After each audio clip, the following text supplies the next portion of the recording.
All right, what's going on, everybody? So I've been asked about the tooling I use for my press and some of the dies I've made.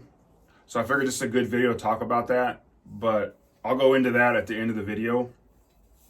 But I'm gonna go ahead and forge a hammer eye drift. I've been meaning to make some longer hammer drifts. The older ones I've made are just too short, you know. So any radiant heat that comes off the billet, you know, it's too hot. It's too hot to handle. So having a longer one is just makes life so much better, especially when you're you know, when you've got the billet on the drift and you're working it into press. It's just 9-day difference. So I've been meaning to make some of these. I make all my drifts out of coil spring. It's an inch round, it's an inch thick, and I usually cut it about half the width of the circumference of the coil. So as you can see, you know, where it's cut here, I just go right across and then I'll cut it right there, and that's the piece I'll use. And then I usually get about this length. But anyways, I'll go into more detail at the end of the video. You know, talk more about the taper dimensions and some of my tooling. So stay tuned.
right, so here's the drift.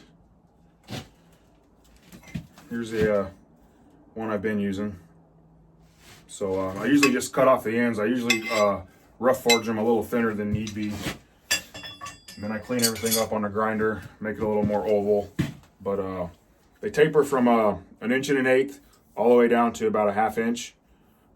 So it'll do like a sledgehammer too, and your standard 2 to 4 pound hammer. But yeah, they work pretty good. So I do like it to be a little thick at the end, just so when you go to smack it on the anvil to release the billet, it doesn't mushroom on you, or deform, which it will. But I like it to be tapered enough that where it'll pretty much slide through the whole billet, or at least halfway through the billet, especially if you're doing like a sledgehammer. That way you're not putting a bunch of heat into the very tip of the drift, because it will deform. This is meant to drift, not punch. Here's the hammer I did yesterday. And if you watched my last video, I'm using this drift, but that's the hammer I did yesterday. I'm grinding the faces now, getting ready to heat treat. But I do recommend using H13. If you can get a bar or some H13. This is what I make all my punches and stuff out of, mainly for my press. But I do recommend H13, really. It's just way better for punching and drifting. This stuff is awesome. But anyways, so all my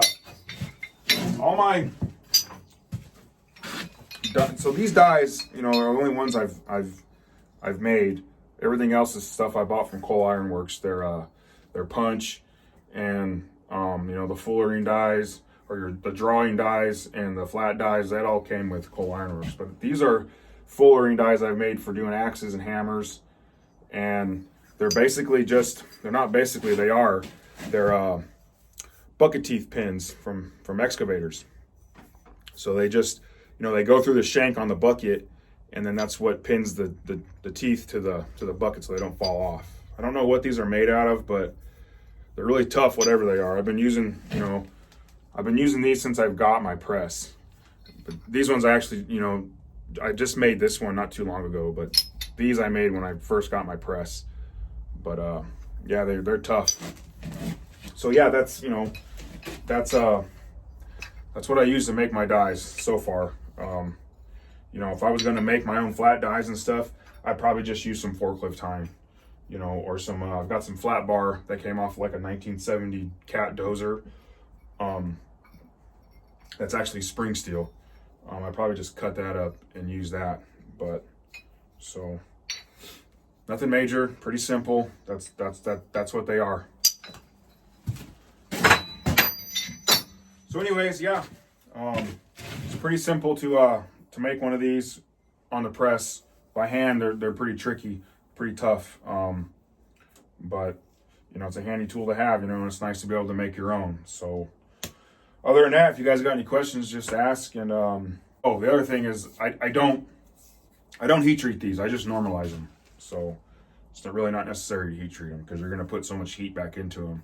Whatever heat treat you have is gonna be gone, But yeah, other than that, I hope you guys enjoyed the video, and you guys have a good day.